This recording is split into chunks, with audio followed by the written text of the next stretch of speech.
All right, here we are, working on the toolbox for the farm truck, and it's about 3 feet long. I think 17 inches deep and about 16 inches high, something like that. And it came with these brackets that support it quite well. And I bolted on 2 bolts in the back, 1 on bottom. I don't want to make too many leak points, so I think that'll work just fine to hold it in place. There are 4 cross members on the flatbed that I can hit if I can just run this a little bit longer. So the box is 36 inches and this 1-inch tube is about 49 inches long. So that'll get welded on there.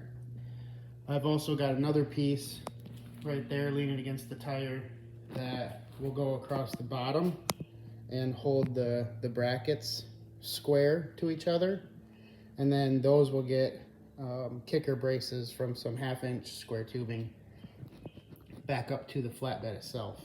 I won't be welding on the frame, just on the flatbed. All right, that's all welded up, and I've got just enough clearance that this tube is like maybe a 1/16 or an 1/8 inch higher.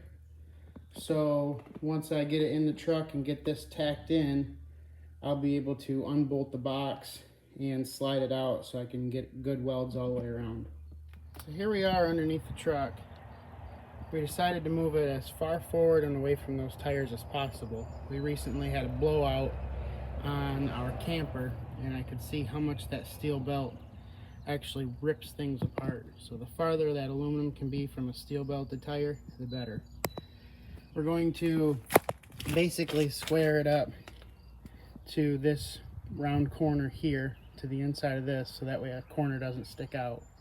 And it'll be recessed just enough that we'll still be able to use these bottom rails for tie downs if need be. So that's the plan.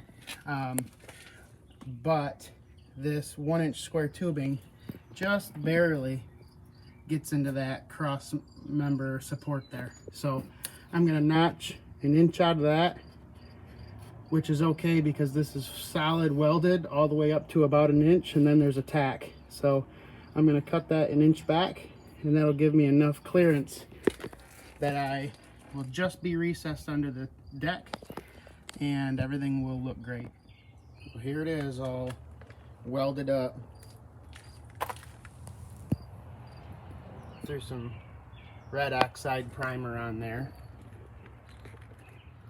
and I've got those support brackets from the bottom going up, and I can stand on those, on the ends of those right there, and not really deflect it at all. So I'm pretty satisfied with that work.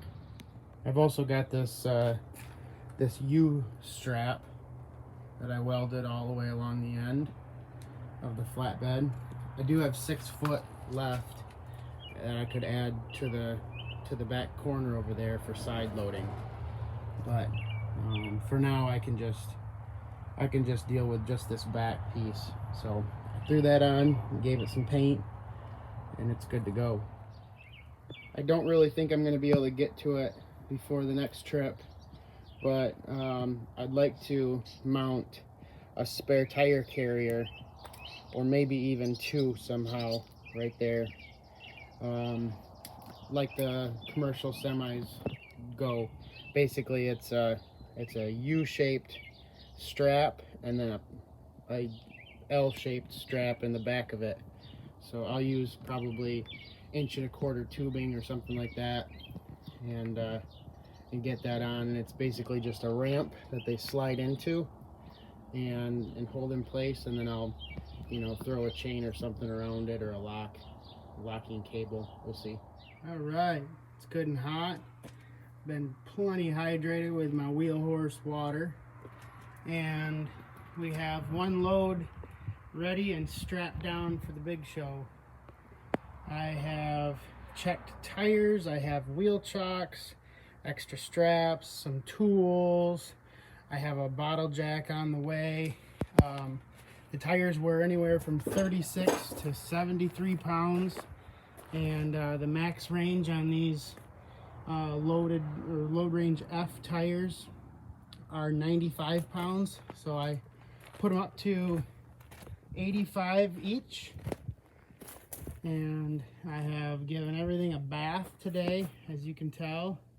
I pressure washed everything. I did some Goo Gone work to get the rest of the decals off and the DOT.